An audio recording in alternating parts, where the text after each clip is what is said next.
Shrimad Bhagavatam class 135 നമ്മൾ സ്കന്ധം 6 16ാമത്തെ അധ്യായമാണ് നോക്കുന്നത്. ചിത്രകേതുവിന് നാരദന്റെ മന്ത്രോപദേശം. ഇത് ആത്മീയപരമായ കുറേ ഉപദേശങ്ങളാണ്.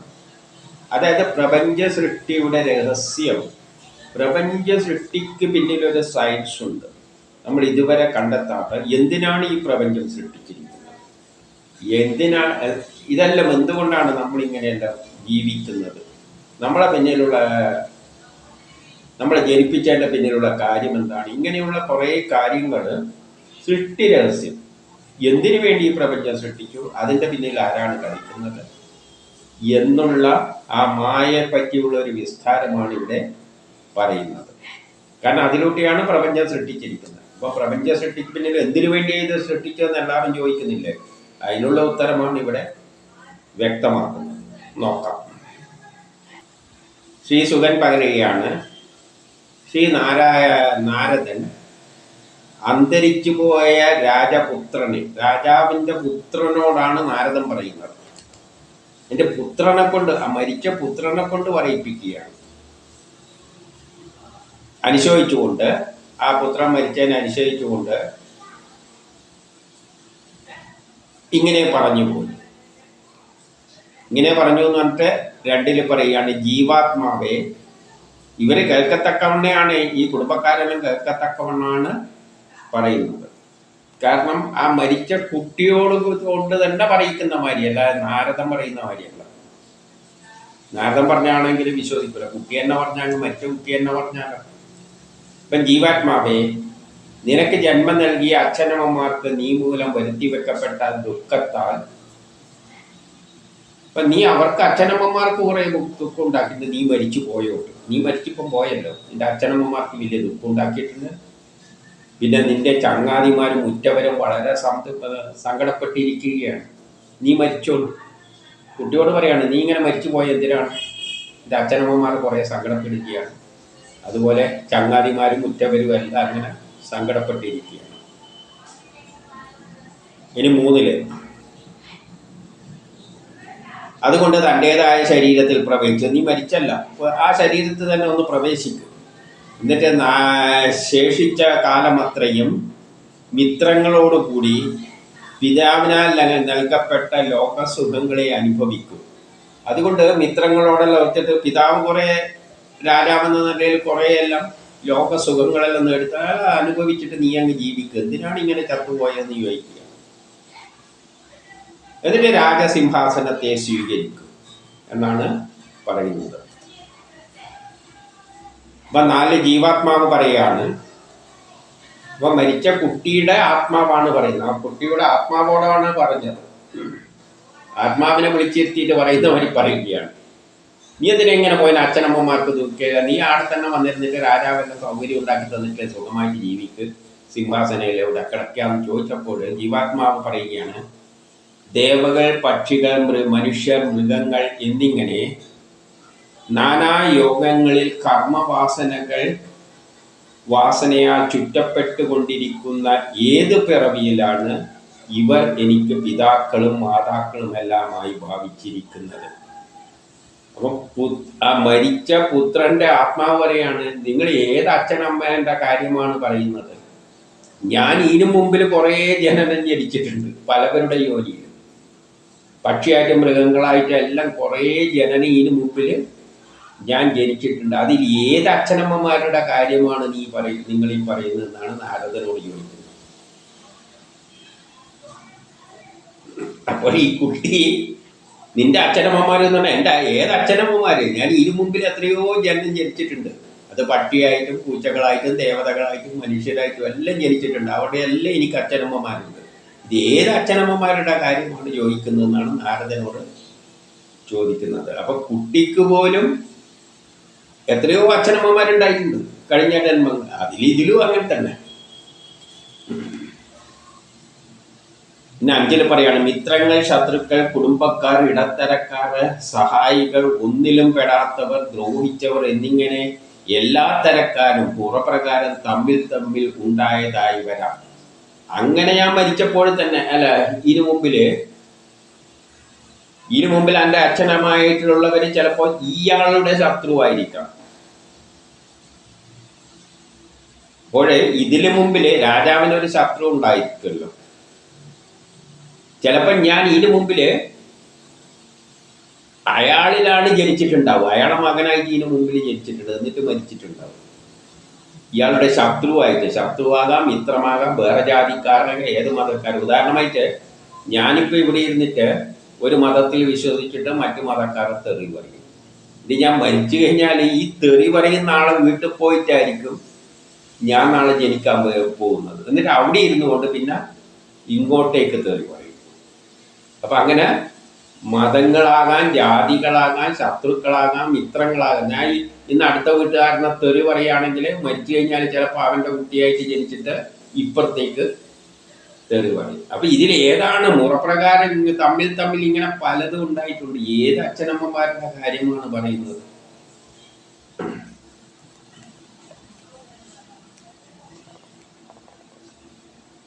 ഇതിൻ്റെ 6 പറയുകയാണ്, ഏത് പ്രകാരം ക്രയവിക്രയത്തിലൂടെ നിങ്ങൾക്കുള്ള സ്വർണം ഉപഭോക്താക്കളുടെ അടുത്ത് ചുറ്റിക്കറങ്ങുന്നുവോ അത് പ്രകാരം. ഈ സ്വർണം എന്ന് പറയുന്നത് ഇന്ന് എൻ്റെ കൈമലായിരിക്കാം, എന്തായിട്ട് വള രൂപത്തിൽ അല്ലെങ്കിൽ മോതിരമായിട്ട്. നാളെ ഞാൻ അത് വിറ്റ് കഴിഞ്ഞാൽ അത് വേറൊരാളെ കൈമൽ ഇന്ന് മോതിരമായിട്ടാണെങ്കിൽ നാളെ എന്തായിട്ടാണ് ഉണ്ടാവുക? വളയായിട്ടാണ് ഉണ്ടാവുക. എനിക്കിത് മോതിരമാണെങ്കിൽ നാളെ അത് വളയായിട്ടാണ് വേറൊരാളെ കൈമൽ ഉണ്ടാവുക, അല്ലെ എൻ്റെ കൈമ തന്നെ വളയായിട്ടായിരിക്കും തിരിച്ചു വരുന്നത്. അപ്പം ഏതാണ് ഇതിനകത്ത് ഞാൻ വളയാണോ മാലയാണോ ഏതാണ് ഞാൻ എന്ന തരത്തിലാണ് പറയുന്നത്. അങ്ങനെ ചുറ്റിക്കറങ്ങുന്നത് പോലെ ജീവനും കർമ്മവശാൽ മാതാപിതാക്കളെ ആശ്രയിച്ച് ചുറ്റിക്കറങ്ങുന്നു. അപ്പം ജീവനും കർമ്മം ചെയ്യാൻ വേണ്ടിയിട്ട് ഏതെല്ലോ മാതാപിതാക്കളെ വയറ്റിലങ്ങ് ജനിക്കുന്നു എന്നതിൽ കവിഞ്ഞ് അതുമായിട്ട് ഒരു ബന്ധവുമില്ല. അങ്ങനെ ബന്ധം നോക്കാനും പറ്റൂല. കാരണം കഴിഞ്ഞ ജന്മത്തില് ഞാനിപ്പോൾ മരിച്ചു കഴിഞ്ഞല്ലോ. അപ്പൊ ഈ മരിച്ചതിന് മുമ്പിൽ എത്രയോ ജന്മങ്ങളുണ്ട്. ഇത് ഏത് അച്ഛനമ്മമാരുടെ കാര്യമാണോ പറയുന്നത്? ഞാൻ ഏത് അച്ഛനമ്മമാരുടെ മകനായിട്ടാണ് ഇനിപ്പോയി ആദ്യം ജനിക്കേണ്ടത്? ഇത് നാരദൻ നേരിട്ട് പറയാതെ കുട്ടീനെ കൊണ്ടുവരിക. അതായത് കുട്ടിയെ സംബന്ധിച്ചിടത്തോളം മരിച്ചു കഴിഞ്ഞാൽ അച്ഛനും ഇല്ല, അമ്മയായിട്ട് ഒരു ബന്ധുവില്ല. ഇവിടെ അച്ഛനും അമ്മയാണ് കുട്ടി മരിച്ചതിൽ നിലവിളിക്കുന്നത്. നമ്മൾ ആലോചിക്കേണ്ട ഒരു കാര്യമാണ്. നമ്മൾ ആരെങ്കിലും വേണ്ടപ്പെട്ട ഒരാൾ മരിച്ചു കഴിഞ്ഞിട്ട് ബഹളം കൂട്ടുമ്പം അയാള് ശരീരം വിട്ടതിന് ശേഷം അയാളെ സംബന്ധിച്ചിടത്തോളം ഇത് അച്ഛനുമല്ല അമ്മയുമല്ല. അയാൾക്കില്ലൊരു പ്രശ്നമില്ല, വിട്ടുപോയാൾക്ക് ഒരു പ്രശ്നമില്ല. പ്രശ്നം മുഴുവൻ ആർക്കാണ്? നമുക്കാണ്. അയ്യോ നമ്മളെ വിട്ട മറ്റേ അച്ഛൻ പോയല്ലോ അമ്മ പോയല്ലോ.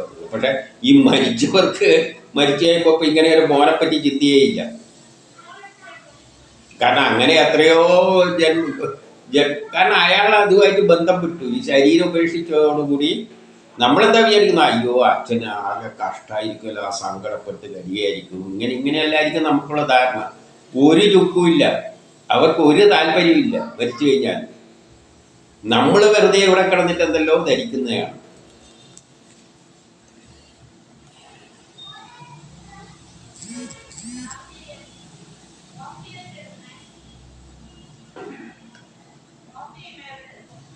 എന്നിട്ട് ഏഴിൽ പറയുകയാണ്, ഈ നിൽക്കുന്ന വസ്തുവോടുള്ള വീഴ്ച പോലും, നമ്മൾ ശരിയായൊരു വസ്തുവോടുള്ള വീഴ്ച പോലും ചോദിക്കും. ഇതിപ്പോൾ എൻ്റെ സ്ഥലമാണ്, എനിക്കൊരു സ്ഥലമുണ്ട്, അല്ലെങ്കിൽ എനിക്കൊരു വീടുണ്ട്.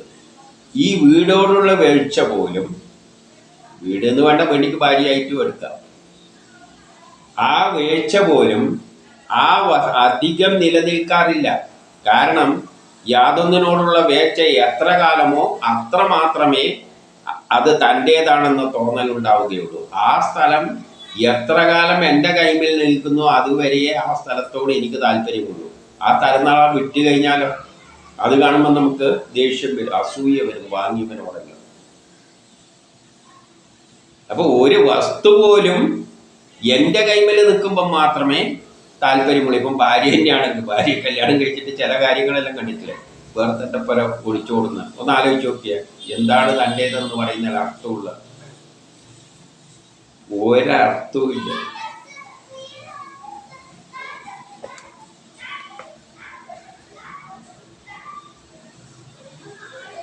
8 പറയാണ്,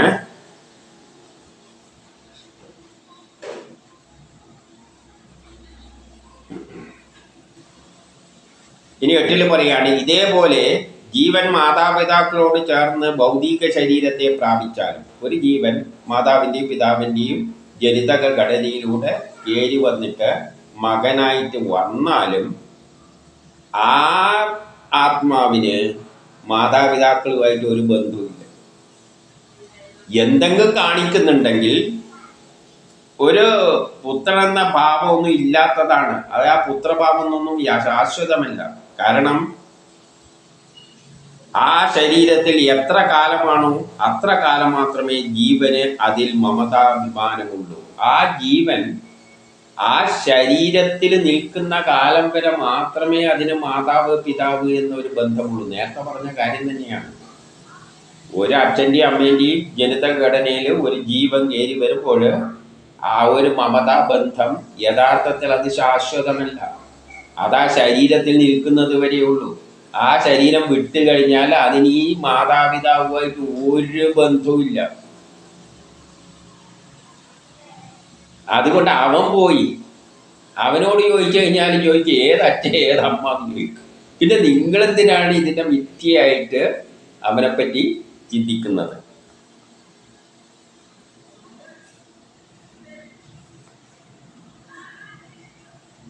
ഇനി 9. എന്നിട്ട് 9 പറയാണ്, ഈ ജീവൻ എന്നൊന്നുണ്ട്, ജീവൻ എന്നൊന്നുണ്ട്. പക്ഷേ അത് ഏതെങ്കിലും ശരീരമായിട്ട് അതിന് വലിയ ബന്ധമൊന്നും ഇല്ല. അത് സൂക്ഷ്മരൂപമാണ്. ഈ ജീവൻ എന്നത് ഒരു സൂക്ഷ്മരൂപമാണ്. ഭൂതങ്ങൾക്കെല്ലാം ആധാരഭൂതമാണ്.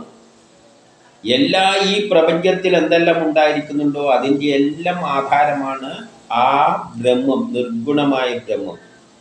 ആ ബ്രഹ്മം സൂക്ഷ്മമാണ്. അതിന് ജീവജാലങ്ങളുമായിട്ട് ഒരു ബന്ധവുമില്ല. അത് തന്നെ എൻ്റെ ശരീരത്തിൽ കയറുമ്പോൾ ഞാൻ എന്ന ചിന്തയുണ്ടാക്കും, വേറൊരു ശരീരത്തിൽ കയറുമ്പോൾ അത് വേറൊരു ഞാനെന്ന, ആ ഞാനെന്ന, അയാളിലെ ഞാനെന്ന ചിന്തയുണ്ടാക്കും. എല്ലാം ആ സൂക്ഷ്മമായ ചൈതന്യമാണ്. അതിന് വ്യത്യാസമൊന്നുമില്ല. അതുകൊണ്ട് മകൻ അച്ഛൻ എന്ന് പറയുന്നതിൽ വ്യത്യാസമൊന്നുമില്ല. എല്ലാം ആ ഒരു സൂക്ഷ്മമായ ഒരേ ശക്തി വിശേഷമാണ്. കുറച്ച് ചിന്തിച്ചാലേ അർത്ഥം മനസ്സിലാവില്ല. കുറച്ചെല്ലാം സ്വയം കുറച്ച് ചിന്തിക്കണം. അപ്പം മകൻ ഞാൻ എന്ന് പറയുന്നതിൽ അർത്ഥമില്ല. രണ്ടും ഒന്ന് തന്നെയാണ്. ഒരേ ബ്രഹ്മം തന്നെയാണ് ഞാൻ ആയതും മകനായതും. പക്ഷെ എന്നില് പ്രമോദ് എന്നൊരു ചിന്തയുണ്ടാക്കും, മകനില് മകൻ്റെ നാമത്തിൽ ഒരു ചിന്തയുണ്ടാക്കും. ഇതെല്ലാം സത്വാദി ഗുണങ്ങളാല്, ത്രിഗുണങ്ങളാല് അത് തന്നെയാണ് ഈ പ്രപഞ്ചത്തിലുള്ള എല്ലാമായിട്ടും മാറിയിരിക്കുന്നത്. അത് തന്നെയാണ് പട്ടിയായിട്ടും പൂച്ചയായിട്ടും. പട്ടിയും പൂച്ചയും തമ്മിൽ ഒരു വ്യത്യാസമില്ല. അതുകൊണ്ടാണ് എല്ലാത്തിലും ഏകത്വം കാണണമെന്ന് പറയുന്നത്. പിന്നെ ഇതെല്ലാം ഒരു തോന്നലാണ്. അത് ഉള്ളിൽ കിടന്നിട്ട് വ്യത്യാസം തോന്നിപ്പിക്കുകയാണ്.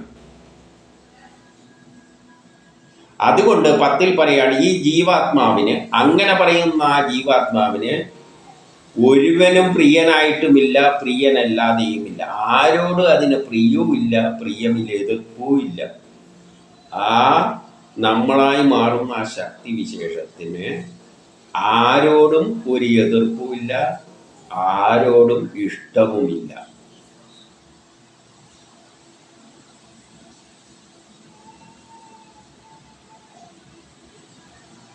എന്നിട്ട് നന്മ തിന്മകളുടെ കർത്താവായ മിത്രാദികളുടെ, നമ്മളെ മിത്രങ്ങൾ ശത്രുക്കളുടെ എല്ലാം പാപപ്രവൃത്തികൾക്ക് സാക്ഷിയായിട്ട് അത് നിസ്സംഗനായിട്ട് ഒറ്റക്ക് നിൽക്കുകയാണ്.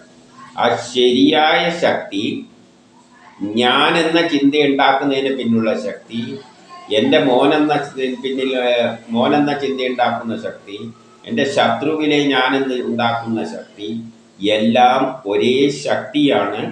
അത് ഉള്ളിൽ നിന്നുകൊണ്ട് നിസ്സംഗതനായിട്ട് സാക്ഷി കണക്കെ നിൽക്കുകയാണ്. പക്ഷെ ആ ശക്തി എന്താണ് ചെയ്യുന്നതെന്ന് വെച്ചാൽ, എന്നിൽ നിന്നുകൊണ്ട് ഞാനെന്ന ഒരു ചിന്തയുണ്ടാക്കിയിട്ട് എന്നെ കൊണ്ട് ചെയ്യിപ്പിക്കും. അതേ ശക്തി അവനിൽ നിന്നുകൊണ്ട് ഞാനെന്നൊരു ചിന്ത ഉണ്ടാക്കിയിട്ട് വേറെ എന്തോ ചെയ്യിപ്പിക്കും. ചിലപ്പം പരസ്പരം എതിർപ്പോ എന്തെല്ലോ ആയിരിക്കും. അതുകൊണ്ട് ഇങ്ങനെ ഒരു വകഭേദം തന്നെ ചിന്തിക്കാൻ പാടില്ല. ഞാനുണ്ട്, മകനുണ്ട് എന്ന ചിന്ത പോലും അസ്ഥാനത്താണ്. അത് നിസ്സംഗനാണ്, ഒന്നും ചെയ്യാൻ പറ്റൂല. അത് സാക്ഷിമാര് നിൽക്കുകയാണ്, അതിനൊരു ഒറ്റക്കാണ് നിൽക്കുന്നത്. കുറച്ച് ഗാഠമായിട്ട് ചിന്തിച്ചാലേ കാര്യം പിടികിട്ടുള്ളൂ. ജീവൻ, അങ്ങനെയുള്ള ആ ജീവൻ സുഖത്തെയും ദുഃഖത്തെയും സ്വീകരിക്കുന്നില്ല. അതിന് സുഖം ദുഃഖങ്ങളെ പറ്റിയുള്ള ചിന്തയൊന്നുമില്ല. സ്വതന്ത്രനായി എല്ലാം വീക്ഷിച്ചു കൊണ്ടിരിക്കുന്നു. ഒറ്റക്കത് എല്ലാം വീക്ഷിച്ചു കൊണ്ടിരിക്കുകയാണ്. അവൻ ഒന്നിനോടും വേക്ഷയില്ലാതെ നിലനിൽക്കുന്നു.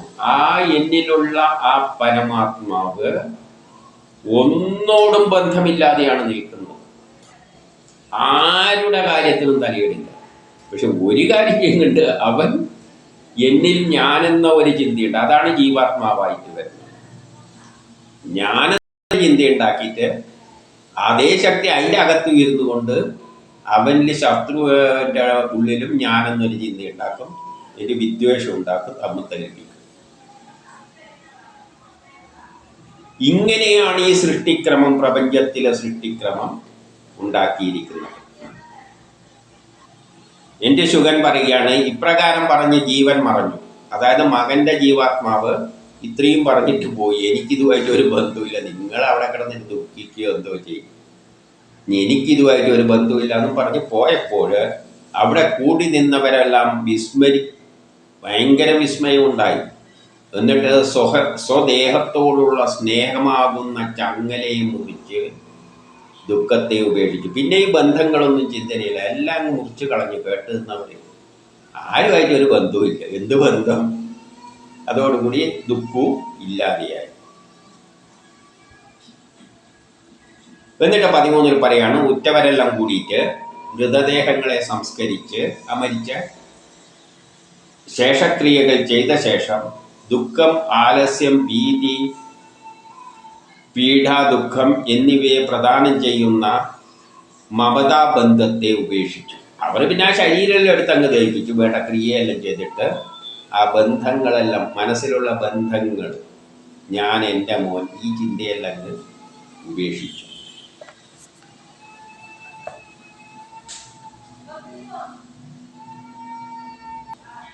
എൻ്റെ 14 പറയുകയാണ്, ബാല്യഹത്യ നശിപ്പിക്കപ്പെട്ട മുഖകാന്തിയോട് കൂടിയവരായും.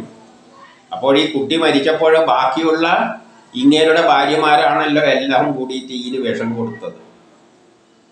അതുകൊണ്ട് അവരെല്ലാം മുഖം വാടിക്കിടക്കുകയാണ് ഇതെല്ലാം കേട്ടപ്പോൾ. അവരെന്ത് ചെയ്തു? ലജ്ജ, അവരുടെ ഉള്ളിൽ ലജ്ജയുണ്ടായി. ബാലഘാതകികൾ ബ്രാഹ്മണരാൽ ശാസ്ത്രാനുസരണം നിശ്ചയിക്കപ്പെട്ട ശിശുഹത്യാ പാപത്തിനുള്ള പ്രായശ്ചിത്ത വ്രതം ചെയ്തു. യമദാ നദിയുടെ തീരത്ത് വെച്ച് അങ്കീരസ മഹർഷിയുടെ ഉപദേശപ്രകാരം ഓർത്തുകൊണ്ട് അവർ പണ്ട് പറഞ്ഞത് ചിന്തിച്ചുകൊണ്ട് അതെല്ലാം ചെയ്തിട്ട് അവരും മനസ്സ് മാറ്റി പ്രായശ്ചിത്തം ചെയ്തെല്ലാം തെറ്റിപ്പോയി. എൻ്റെ മകൻ മറ്റേ മകൻ ഒന്നും ചിന്തിക്കേണ്ട കാര്യമില്ല, ആ ശക്തി എല്ലാത്തിലും കയറിയിട്ട് ഓരോന്നും കാട്ടുക, എല്ലാം എന്നിലുള്ളത് ആ ശക്തി തന്നെ, എൻ്റെ കുട്ടി എല്ലാ കുട്ടിയെല്ലാം ഒന്ന് തന്നെ. ഇനി 15 ചിത്രകേതു മാമുനിമാരുടെ ഉപദേശങ്ങളിൽ ഉണർവ് വന്ന മനസ്സോടുകൂടി ഗാർഹ്യപ്രദമാകുന്ന പാഴ്കിണറ്റിൽ നിന്നും ആന തടാകത്തിലെ ചേറ്റിൽ നിന്നും എന്ന പോലെ പുറത്തു വന്നു.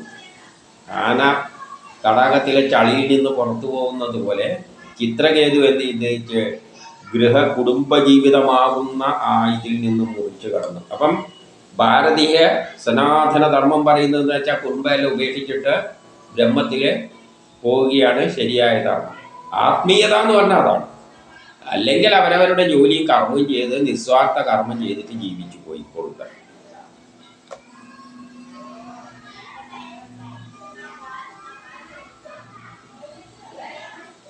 എന്നിട്ട് യമുനാ നദിയെ സ്നാനം ചെയ്തും പിതൃതർപ്പണാദികൾ നടത്തി ആത്മസംയമനത്തോടെയും മൗനവ്രതത്തോടും, പിന്നെ വലിയ സംസാരമൊന്നുമില്ല, അങ്കീരസിനെയും നാരദനെയും വന്ദിച്ചു. എൻ്റെ 17.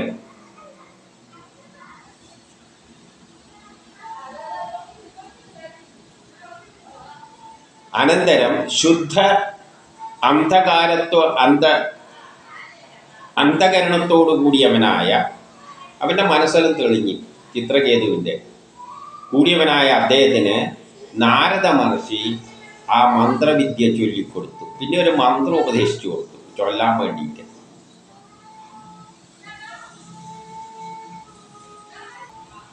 ആ മന്ത്രം എന്താണെന്ന് വെച്ചാൽ ഇതാണ് മന്ത്രം: സർവ ഐശ്വര്യ അഭിഷ്ട ഗുണസമ്പന്നനായിരിക്കുന്നവനും ചിത്തത്തെ എല്ലാവരുടെയും ചിത്തത്തിൻ്റെ അടിസ്ഥാനവുമായിരിക്കുന്ന നിന്തിരുവടിയെ ധ്യാനിക്കുന്നു. എല്ലാം ആ ബ്രഹ്മമാണ്. എല്ലാവരുടെയും ചിത്തം ആ ബ്രഹ്മത്തിൻ്റെ കയ്യിലാണ്. എല്ലാ ഐശ്വര്യങ്ങളും അതിൻ്റെ അധിഷ്ഠിതമാണ്. ബുദ്ധിയെ അധിഷ്ഠാനം ചെയ്യുന്ന പ്രദ്യുമ്നനായാലും, മനസ്സിനെ അധിഷ്ഠാനം ചെയ്യുന്ന അനിരുദ്ധനായാലും, അഹങ്കാരത്തെ അനുഷ്ഠാനം ചെയ്യുന്ന ശങ്കരമൂർത്തിയായാൽ എല്ലാവർക്കും നമസ്കാരം പറയുകയാണ്. അപ്പോൾ ഓരോ മനസ്സിൻ്റെ ഓരോന്നിനെ നിയന്ത്രിക്കുന്ന ചില ശക്തി വിശേഷങ്ങളായിട്ട് ഇതിനെ തരംതിരിച്ചിട്ടങ്ങ് പറയുകയാണ്. ഇനി 19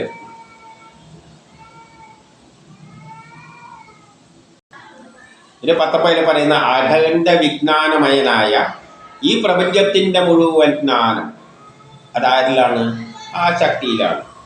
അഖണ്ഡ ആനന്ദമയമാണ്. എല്ലാ ആനന്ദത്തിൻ്റെയും കേന്ദ്രമാണ്. അത് എപ്പോഴും ആനന്ദസ്വരൂപനാണ്, ആത്മസ്വരൂപൻ. ഈ പ്രപഞ്ചത്തിലുള്ള എല്ലാ ആത്മാവിൻ്റെയും സ്വരൂപം ഏകമായ ആ ആത്മാവ് താനെന്നതും അന്യനെന്നതും ഭേദമില്ലാതെ, അതിന് ഞാൻ എന്നതോ മറ്റേതെന്നതോ ഒരു ഭേദവുമില്ല. പ്രപഞ്ചമുണ്ടായാലും ഇല്ലാതായാലും എല്ലാം അത് തന്നെയാണ്. ആ ഭഗവാന് നമസ്കാരം. അങ്ങനെ ആ ഭഗവാനെ കാണണമെന്നാണ് മന്ത്രിക്കാൻ പറയുന്നത്. എല്ലാം ഈ പ്രപഞ്ചത്തിലുള്ള എല്ലാം ബ്രഹ്മമായി കാണുക, അല്ലാതെ ഇവിടെ ജീവജാലങ്ങൾ ഒന്നും ഉള്ളതായിട്ട് കാണുക. എല്ലാം അത് തന്നെയാണ് ആയിരിക്കുന്നത്.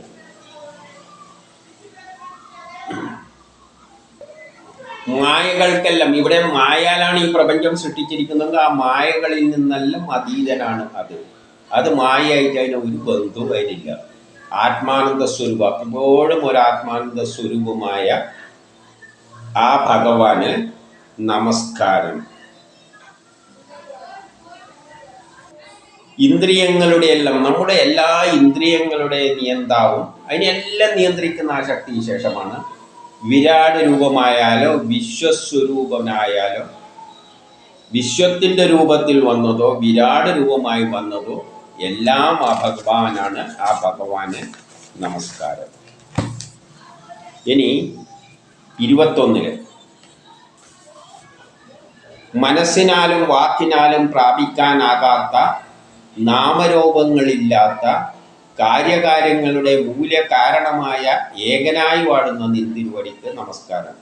അതിനെ മനസ്സുകൊണ്ടോ വാക്കുകൊണ്ടോ ബുദ്ധി കൊണ്ടോ ഒന്നോ ആ ഒരു ബ്രഹ്മത്തെ വ്യാഖ്യാനിക്കാൻ ആർക്കും പറ്റില്ല. അതിനൊരു രൂപവും ഭാവമൊന്നുമില്ല, അങ്ങനെയുള്ളതാണ്. പക്ഷെ അതെന്താണ്? അതിനൊരു പേരുമില്ല, ഒരു രൂപവും ഭാവമില്ല, ഒന്നുമില്ല. അതെനിക്കിനെ പേര് വിളിക്കുന്ന. പിന്നെ നമ്മളൊരു പേര് കൊടുക്കും. നമ്മൾ ബ്രഹ്മം എന്ന് ചോദിക്കും, പലവർ അള്ളാന്ന് പറയും, പല യഹോവ എന്ന് പറയും. പക്ഷെ അതിലൊന്നും അർത്ഥമില്ല, പേരിലൊന്നും ഒരർത്ഥമില്ല. തോന്നമാര് ഒരാൾ കൊടുത്തതാണ്. അതിലൊന്നും ഒരു ഉത്തരവാദിത്വമില്ല. പക്ഷേ എല്ലാറ്റിൻ്റെയും കാര്യകാരണം അത് തന്നെയാണ്. അങ്ങനെ വാടുന്ന ആ നിന്തിരുവടിക്ക് നമസ്കാരം. ഇനി 22 പറയാണ്, പല മൺപാത്രങ്ങളിൽ ഒരേ മണ്ണെന്ന പോലെ. ഇവിടെ മണ്ണിൻ്റെ കുറേ പാത്രങ്ങൾ കണ്ടാൽ എല്ലാത്തിലും ഉള്ളത് തന്നെയാണ്, മണ്ണ് പോലെ. ഈ പ്രപഞ്ചം ഏതിൽ നിലനിൽക്കുന്നു? ഈ പ്രപഞ്ചം മുഴുവൻ ഏതിൽ നിന്നാണ് ഉണ്ടായിരിക്കുന്നത്? ഒരൊറ്റ സംഗതി, അതാണ് ആ ബ്രഹ്മം. ഇവിടെയുള്ള പലതരം മൺപാത്രങ്ങൾ മണ്ണ് കൊണ്ടുണ്ടാക്കിയതുപോലെ ഈ പ്രപഞ്ചത്തിലുള്ള എല്ലാ ഹിന്ദു, ക്രിസ്ത്യൻ, മുസ്ലിം ആയാലും, ബ്രാഹ്മണ, ക്ഷത്രിയ, വൈശ്യ ഇതല്ലായാലും, പട്ടി, പൂച്ച എല്ലായാലും, കല്ല് ജീവനില്ലാതെ ആയാലും എല്ലാം ഉണ്ടാക്കിയിരിക്കുന്നത് ഏതിൽ നിലനിൽക്കുന്നുവോ ഏതൊന്നിൽ നിന്നും ഇതെല്ലാം ഉണ്ടായിരിക്കുന്നുവോ ആ ബ്രഹ്മസ്വരൂപത്തിൽ നിന്തുരുവടി. ആ ബ്രഹ്മസ്വരൂപമാകുന്ന, അതിനാണ് ബ്രഹ്മം എന്ന് പേര് കൊടുക്കുന്നത്. ആ ബ്രഹ്മസ്വരൂപമാവുന്ന നിന്തിരുവടിക്ക് നമസ്കാരം. ഇവിടെ മണ്ണ് പാത്രത്തിൽ നിന്ന് മണ്ണിനെ കൊണ്ട് ഉണ്ടാക്കുക. അതുവരെ പ്രപഞ്ചത്തിലുള്ള എല്ലാം ഉണ്ടാക്കിയിരിക്കുന്നത് ആ ബ്രഹ്മമാണ്. ആ നിന്തിരുവടിക്ക് നമസ്കാരം. 23 ആകാശം പോലെ അകത്തും പുറത്തും വ്യാപിച്ചിട്ടുള്ളത്. ആകാശം പോലെ അത് അകത്തുമുണ്ട് പുറത്തുമുണ്ട്. ആകാശം എന്ന് പറഞ്ഞാൽ പ്രപഞ്ചം ശൂന്യമാണ്, അതെല്ലായിടവും വ്യാപിച്ചു കിടക്കുന്നുണ്ട്. അതേസമയം ശരീരാദികൾക്ക് യാതൊന്നിനെ സ്പർശിക്കാനോ മനസ്സിനും ബുദ്ധിക്കും ഇന്ദ്രിയങ്ങളും കൊണ്ട് മനസ്സിലാക്കാനോ ആകുന്നില്ലയോ ആ ബ്രഹ്മചൈതന്യത്തെ നമസ്കരിക്കുന്നു. പ്രപഞ്ചത്തിൻ്റെ എല്ലാറ്റിൻ്റെ ഉള്ളിലുള്ളത് അത് തന്നെയാണ്. പുറത്ത് കാണുന്നത് മുഴുവൻ അതാണ്. ഈ തെങ്ങും മാവും എല്ലാം അത് തന്നെയാണ്. നമ്മളെ ഉള്ളിൽ കയറി നോക്കിയാലും തെങ്ങിൻ്റെ ഉള്ളിൽ കയറി നോക്കിക്കഴിഞ്ഞാൽ ആറ്റങ്ങൾ കാണാം. ആറ്റങ്ങളെല്ലാം ഏതിൽ നിന്നുണ്ടായി നോക്കിയാൽ അവസാനം വരുന്നത് തെങ്ങെടുത്തിട്ട് പൊടിച്ചു നോക്കിയാൽ ആറ്റങ്ങളാണ് കിട്ടുക. നമ്മളെ എടുത്ത് പൊടിച്ചാലും ആറ്റങ്ങളാണ് കിട്ടുക. കല്ലെടുത്തിട്ട് പൊടിച്ചാൽ ആറ്റങ്ങളെയാണ് കിട്ടുക. ആറ്റങ്ങളെ പൊളിച്ചു കഴിഞ്ഞാൽ അവസാനം എന്ത് കിട്ടുമെന്ന് പറഞ്ഞാൽ ഈ ബ്രഹ്മമാണ്. അതിനെ പക്ഷെ എന്തുകൊണ്ട് പറ്റില്ല? മനസ്സുകൊണ്ടും ബുദ്ധിയെ കൊണ്ടും ഇന്ദ്രിയങ്ങളെ കൊണ്ടും മനസ്സിലാക്കാൻ പറ്റുന്നില്ല. ആ ബ്രഹ്മചൈതന്യത്തെ നമിക്കുക. ആ രൂപത്തിലാണ് നമ്മൾ പ്രപഞ്ചം ഏതിൽ നിന്നുണ്ടായോ അതിനെ നമ്മൾ മനസ്സിലാക്കേണ്ടത്. അതാണ് ശാസ്ത്രലോകം ഇനിയും മനസ്സിലാക്കാൻ പറ്റാതിരിക്കുന്നത്. ആ ബ്രഹ്മരഹസ്യമാണ്. ഒരൊറ്റ വസ്തുവിൽ നിന്നാണ് ഇതെല്ലാം വ്യത്യസ്തമായിട്ട് ഉണ്ടാക്കിയിരിക്കുന്നത്. എന്ന് പറയുകയാണ്, ഇതെന്താണ് ചെയ്യുന്നത് ഈ ജീവാത്മാവ് 24 മനസ്സ്, ബുദ്ധി, ഇന്ദ്രിയങ്ങൾ, പ്രാണൻ എന്നിവയുടെ പ്രവർത്തനങ്ങളാൽ അവരുടെ കർമ്മങ്ങളിലേക്ക് വ്യാപിപ്പിക്കുന്നു. നമ്മളെ ഓരോ കർമ്മം, നമ്മളെ ജനിപ്പിച്ച ഓരോ കർമ്മം ചെയ്യാനാണ്. ആ കർമ്മം ചെയ്യാനായിട്ട് എന്നിൽ ഞാനെന്നൊരു ചിന്തയുണ്ടാക്കും. എന്നിട്ട് ഒരു ആഗ്രഹം ഉണ്ടാക്കും. കാണുന്ന എന്തെങ്കിലും കാണും. ആ ഒരു കാണുന്നതിനനുസരിച്ച് കേൾക്കുന്നതനുസരിച്ച് ഒരു ആഗ്രഹം ഉണ്ടാക്കും. ആ ആഗ്രഹത്തിൻ്റെ പിന്നാലെ നമ്മളെ കൊണ്ട് കർമ്മം ചെയ്യിപ്പിക്കും. അതിനു വേണ്ടിയാണ് ജനിക്കുന്നത്. മറ്റവസ്ഥകളിൽ, അല്ലാത്ത അവസ്ഥകളിൽ അങ്ങനെയൊന്നും ഇല്ലെങ്കിൽ അത് നമ്മൾ സ്വയം വിഹരിക്കുന്നില്ല. നമുക്ക് ഒന്നും സ്വയം ചെയ്യാൻ പറ്റില്ല. ഈ ജീവാത്മാവിന്, നമ്മളല്ലെങ്കിൽ പ്രമോദ് എന്ന വ്യക്തിക്ക് സ്വയം മറ്റവസ്ഥകളിൽ ഒന്നും ചെയ്യാൻ പറ്റില്ല. എപ്പോഴേ ചെയ്യാൻ പറ്റുള്ളൂ? അത് നമ്മളിൽ എന്താണോ കർമ്മം ചെയ്യേണ്ടത് അതിനെ എന്നെ കൊണ്ട് പ്രേരിപ്പിക്കും. അപ്പം ഞാൻ അതിൻ്റെ പിന്നാലെ പോകും. അതെന്താണോ ആഗ്രഹിക്കുന്നത് അത് മാത്രമേ എനിക്ക് ചെയ്യാൻ പറ്റൂ. മറ്റുള്ള അവസ്ഥകളിൽ സ്വതന്ത്രമായിട്ട് എനിക്കൊന്നും ചെയ്യാൻ പറ്റില്ല.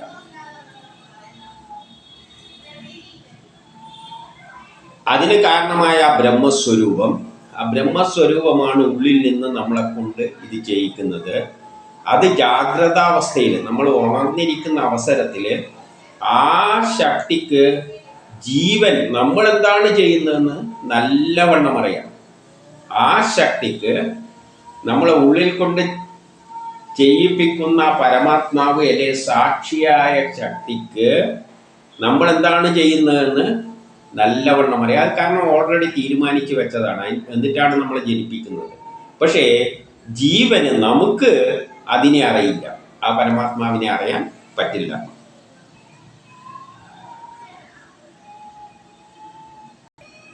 ഇനി 25 പറയാണ്, അങ്ങനെ എല്ലാ മഹിമയോടും കൂടിയ ആത്മസ്വരൂപമായിരിക്കുന്ന, ആത്മാവിൻ്റെ സ്വരൂപമായിരിക്കുന്ന ആ ശക്തി എല്ലാ പ്രഭാവത്തോടും കൂടി എല്ലാ അഷ്ടൈശ്വര്യങ്ങളോടും കൂടി ചെയ്തിരിക്കുന്ന ബ്രഹ്മത്തിന് ഭഗവാന് നമസ്കാരം. അങ്ങനെ 26 ശരണം പ്രാപിച്ച ഭക്തനെ ഈ വിദ്യയെ ഉപദേശിച്ചു. ഇതാണ് നാരദൻ ഉപദേശിച്ച ആ വിദ്യ, മന്ത്രം. ആ മന്ത്രം ഉപദേശിച്ചിട്ട് നാരദ മഹർഷി അംഗീരസ്സുകളോടുകൂടി ബ്രഹ്മാവിൻ്റെ ആസ്ഥാനത്തേക്ക് പോയി. ചിത്രകേതുവാകട്ടെ 27 നാരദൻ ഉപദേശിച്ച പ്രകാരം ജലപാനം മാത്രമായി 7 ദിവസങ്ങൾ കഴിച്ചു. മന്ത്രം ഉരുവിട്ടു. അപ്പം അദ്ദേഹം ജലം മാത്രം കഴിച്ചിട്ട് നാരദൻ പറഞ്ഞ മാതിരി 7 ദിവസത്തോളം മന്ത്രം ഉരുവിട്ടു.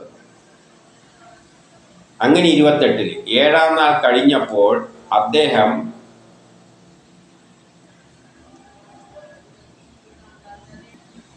അങ്ങനെ 7 ദിവസം കഴിഞ്ഞപ്പോൾ അദ്ദേഹം പ്രതിബന്ധരഹിതനായി. ഒരു പ്രതിബന്ധങ്ങളെല്ലാം അയാൾക്കുള്ള പ്രതിബന്ധങ്ങളെല്ലാം മാറിക്കിട്ടി.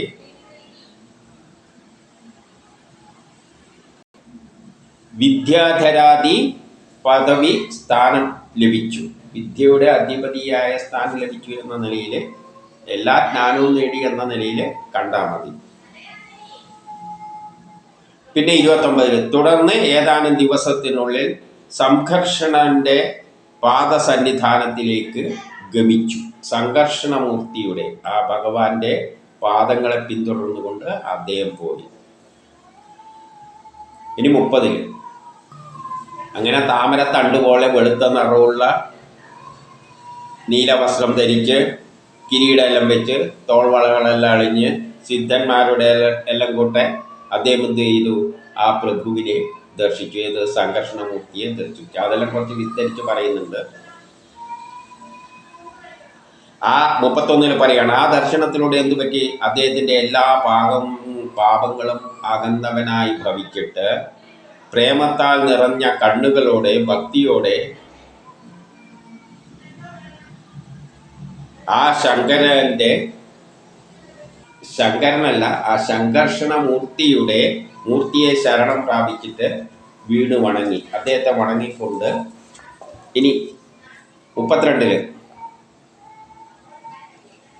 അദ്ദേഹത്തിൻ്റെ അപ്പം ഇദ്ദേഹം ആ സംഘർഷണമൂർത്തിയുടെ കാലുകളിൽ നിറയെ കണ്ണിൽ നിന്നുള്ള പ്രേമബിന്ദുക്കളാൽ നനച്ചുകൊണ്ട് അത്രയും കണ്ടതിലുള്ള ഒരു സന്തോഷം കൊണ്ട് അദ്ദേഹത്തിന് എന്ത് പറ്റിയില്ല? അദ്ദേഹത്തെ സ്തുതിച്ചു പറയാനൊന്നും പറ്റിയില്ല, അദ്ദേഹത്തിനെ സ്തുതിക്കുവാനൊന്നും പറ്റിയില്ല. ആ കണ്ണിൽ നിന്ന് സന്തോഷാംശുക്കൾ അങ്ങനെ കാൽമേൽ വീണിട്ട് നനച്ചുകൊണ്ട് ഒന്നും പറയാൻ പറ്റാതെ മാതിരി അദ്ദേഹം ഇരുന്നു.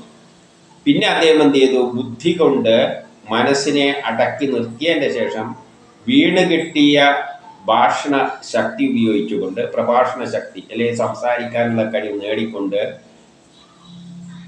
അദ്ദേഹത്തോട്, ലോകഗുരുവായ അദ്ദേഹത്തോട് ഇങ്ങനെ ഉണർത്തിച്ചു. അദ്ദേഹത്തെ പുകഴ്ത്തുകയാണ് ചെയ്യുന്നത്, അദ്ദേഹത്തിൻ്റെ ആ ഗുണങ്ങളെ വർണ്ണിക്കുകയാണ് ചെയ്യുന്നത്. എന്നിട്ട് 34 പറയാണ്, ആരാലും ജയിക്കുവാൻ കഴിയാത്ത മഹാപ്രഭു, ഹേ മഹാപ്രഭു, ആരാലും അങ്ങേ ജയിക്കാൻ കഴിയില്ല. സമബുദ്ധിയുള്ളവരും മനുഷ്യനെ ജനിച്ചവരുമായ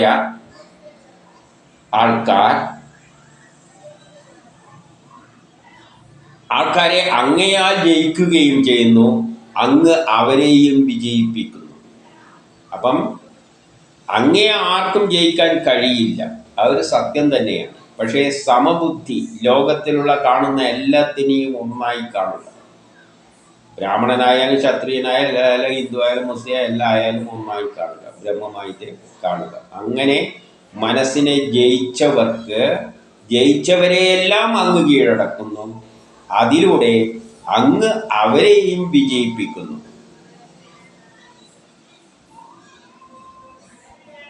എന്നിട്ട് അങ്ങനെയുള്ളവർക്ക് ആത്മാവിനെ തന്നെ നൽകുന്നു എന്ന് പറഞ്ഞാൽ ആത്മസാക്ഷാത്കാരം നൽകുന്നു.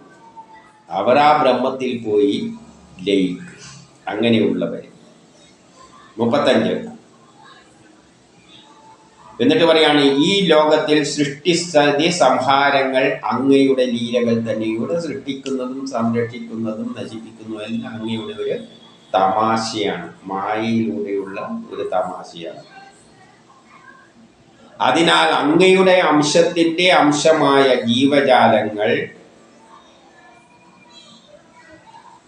അങ്ങയാണ്, എല്ലാം അങ്ങിൽ നിന്നാണ് ഉണ്ടാകുന്നത്, എല്ലാം ഉണ്ടാകുന്നത് അങ്ങ് തന്നെയാണ്. പക്ഷെ അപ്പോൾ അങ്ങയുടെ തന്നെ അംശത്തിൻ്റെ ഒരു ചെറിയ അംശമാണ് ഞാനും. അങ്ങയുടെ അംശത്തിൻ്റെ ഒരു ചെറിയ അംശമാണ് നമ്മൾ. കാരണം അങ്ങാണ് എല്ലാമായി മാറുന്നത്. അപ്പം അങ്ങയുടെ ഒരു ചെറിയ അംശമാണ് നമ്മളായിട്ട് മാറുന്നത്.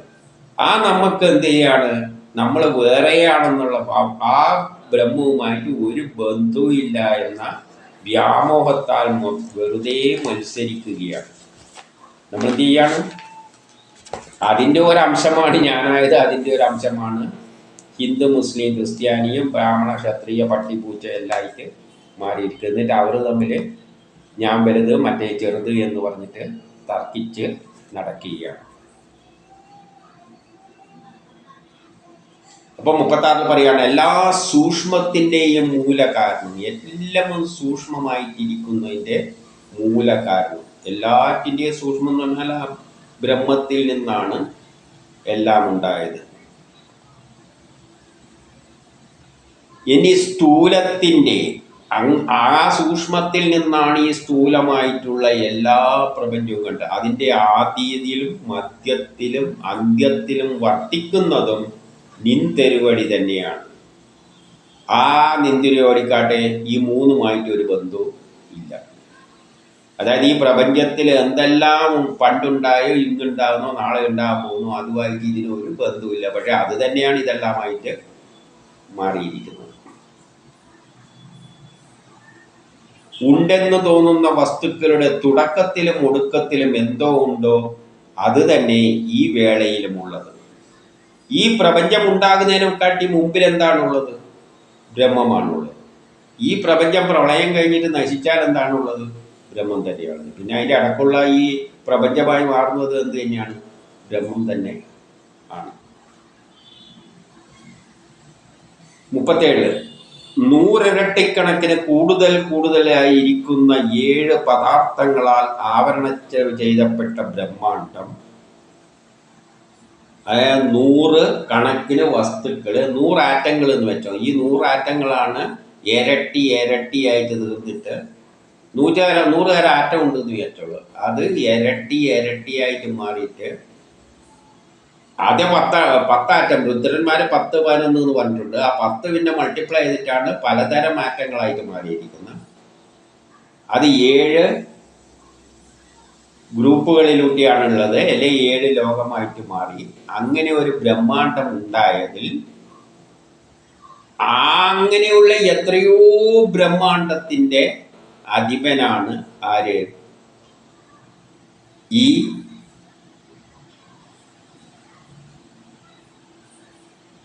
ഭഗവാൻ എന്ന് പറയുന്നത്. അതുകൊണ്ടാണ് അങ്ങേ അനന്തൻ എന്ന് പറയുന്നത്. അതായത് ഈ ബ്രഹ്മാണ്ടം എന്ന് പറയുന്നതിൻ്റെ എത്രയോ ആയിരക്കണക്കിന് കോടിക്കണക്കിന് ബ്രഹ്മാണ്ടത്തിൻ്റെ സ്പേസുകൾ മുകളിൽ അവിടെയുണ്ട്. അവിടെ അത് വിചാരിച്ചാൽ അവിടെയും വേണ്ടി കണ്ട ഇതേമാതിരിയുള്ള പ്രപഞ്ചം ഉണ്ടാക്കി വെക്കാം. പക്ഷെ ഉണ്ടാക്കിയിട്ടില്ല, ഒന്നേ ഉള്ളൂ. ഇപ്പം കോടിക്കണക്കിനുള്ള ബ്രഹ്മാണ്ടങ്ങൾ ഉണ്ടാക്കാനുള്ള സ്പേസിലാണ് ഏതാണോ അതിൻ്റെ പിന്നിലുള്ള ശക്തിയാണ് ആ ബ്രഹ്മം. പക്ഷെ അത് എത്ര ബ്രഹ്മാണ്ടമേ ഉണ്ടാക്കിയിട്ടുള്ളൂ? ഒന്നേ ഉണ്ടാക്കില്ല. ബാക്കി കോടിയിൽ ഒന്നൊഴിച്ചിട്ട് ബാക്കി മുഴുവൻ അത് നിറഞ്ഞു നിൽക്കുകയാണ്. ആ നിന്തിരുപടിക്ക് നമസ്കാരം. 38 വിഷയങ്ങളുമായി ബന്ധപ്പെട്ട മനുഷ്യമൃഗങ്ങൾ അങ്ങയുടെ അംശങ്ങളായ നാനാദേവതകളെ ഉപാസിക്കുകയും വിഷയങ്ങളുമായി, നമ്മൾ ഓരോ വിഷയങ്ങളുമായിട്ട് ബന്ധപ്പെട്ടിട്ടാണ് കർമ്മങ്ങൾ ചെയ്യുന്നത്. ഒരു വീട് വെക്കണം, പെണ്ണ് കെട്ടണം, മറ്റേത് അത് ഇത് എന്നിട്ട് പലതായിട്ട് കർമ്മങ്ങൾ ചെയ്യുകയാണ്. എന്നിട്ട് നമ്മൾ എന്താണ് ചെയ്യുന്നത്? വിഷയങ്ങളുമായിട്ട് ബന്ധപ്പെട്ടിട്ട് ആ വിഷയത്തിൻ്റെ സാധ്യതയ്ക്ക് വേണ്ടിയിട്ട് അതിൻ്റെ തന്നെ ആ ബ്രഹ്മത്തിൻ്റെ തന്നെ അംശമായ ദേവതകളെ ആരാധിക്കുകയാണ്. ആ ബ്രഹ്മത്തിൻ്റെ ഒരു അംശമാണ് ഞാൻ. ആ ബ്രഹ്മത്തിൻ്റെ അംശം തന്നെയാണ് രാമനായാലും കൃഷ്ണനായാലും ദേവന്മാരായാലും ദേവിമാരായാലും എല്ലാം. അവർ ഓരോ ജോലിക്കായിട്ട് നിയമിച്ചിരിക്കുന്നതാണ്. എന്നിട്ട് നമ്മളെന്ത് ചെയ്യാണ്? വിഷയങ്ങളെ, നമ്മളെ കാര്യങ്ങൾ സാധിക്കാൻ വേണ്ടിയിട്ട് ഇവന്മാരുടെ പിന്നാലെ പോവുകയാണ്. ഈ ദേവതകളുടെ പിന്നാലെ പോവുകയാണ്, ഉപാസിക്കുകയാണ്. ഈ ദേവതകളെല്ലാം അതിൻ്റെ ഒരു അംശമാണ്, ഒന്നിനും ഇല്ല. നമ്മളീ കാണുന്ന ആരാധിക്കുന്ന ദേവതകളെല്ലാം അതിൻ്റെ ഒരു ചെറിയ അംശമാണ്. ഒന്നുമല്ല. അതേപോലെ ഒരു അംശം തന്നെയാണ് നമ്മൾ. എന്നിട്ട് നമ്മൾ അതിനെ ആരാധിക്കുകയാണ്, ഉപാസിക്കുകയാണ്. പരിപൂർണനായ അങ്ങയെ ഉപാസിക്കാതിരിക്കുകയും എന്നാൽ ആ നിർഗുണമായ ഏകമായ രൂപവും ഭാവമില്ലാത്ത ഈശ്വരനെ ആരാധിക്കുന്നില്ല. നമുക്ക് 38 മുക്കോടി ദേവതകളുണ്ട്. എന്ത് ഇതിൻ്റെ ഒരു അംശമായി കിടക്കുന്ന മറ്റുള്ളത് അതിനെ ഉപസിച്ച് നടക്കുകയാണ്, അതിനെ ആരാധിക്കുന്നില്ല. അതിലൂടെ അവർക്ക് കിട്ടുന്ന അനുഗ്രഹം, അതായത് ഈ ദേവന്മാരെ എല്ലാം ആരാധിച്ചാൽ കിട്ടുന്ന അനുഗ്രഹം എന്താണെന്ന് വെച്ചാൽ, നമ്മൾ ഈ ദേവന്മാരോടെല്ലാം പ്രാർത്ഥിച്ചാൽ കിട്ടുന്ന എന്താണെന്ന് വെച്ചാൽ, രാജവംശം നശിച്ചതിന് ശേഷമുള്ള രാജസേവകരുടേതുപോലെയാണ്. രാജാവിൻ്റെ ഭരണമെല്ലാം കഴിഞ്ഞു, ആ രാജാവിനെ കിടന്ന് പണ്ടത്തെ ആൾക്കാർ ഉപാസിച്ചാൽ എന്താ കാര്യം? രാജാവിനെ താങ്ങുന്ന കുറേ ആൾക്കാരുണ്ടായിരുന്നു, പക്ഷേ രാജഭരണമെല്ലാം തീർന്നു. ആ താങ്ങുന്നവർ ഇപ്പോഴും ആ രാജാവിനെ താങ്ങിക്കൊണ്ടിരിക്കുന്ന മാതിരിയാണ് ഈ ദേവതകളെ ആശ്രയിച്ചാലുള്ള കാരണം യഥാർത്ഥമായ നിർഗുണമായ ഈശ്വരൻ്റെ ഒരംശം മാത്രമാണ് ഇവരെല്ലാം. അവരെ ആലോചിച്ചിട്ട് ഒരു ചുക്കും കിട്ടാൻ പോകുന്നില്ല.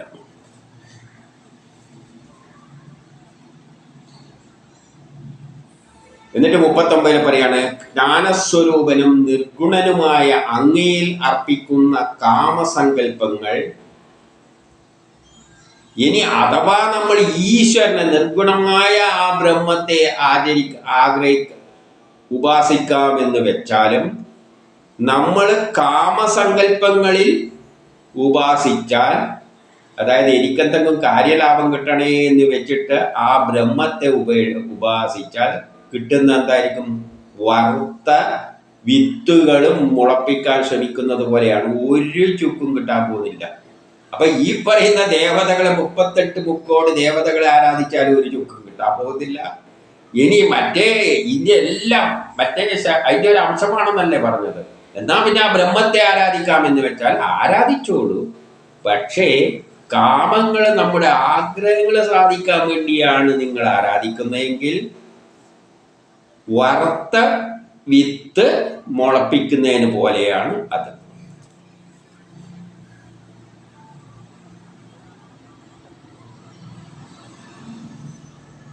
ഈ ജീവന് ഈ ത്രിഗുണങ്ങളാലാണ്, നമ്മളെ സത്വരജോ തണവോ ഗുണങ്ങളാലാണ് എന്ന ഒരു നൂൽക്കെട്ടിനെ കൊണ്ട് നമ്മളെ ഇങ്ങനെ ബന്ധിച്ച് കെട്ടി വലിഞ്ഞ് വെച്ചിരിക്കുകയാണ് എന്ന് പറയാണ്. നമുക്കൊരു സ്വാതന്ത്ര്യം ഇല്ല.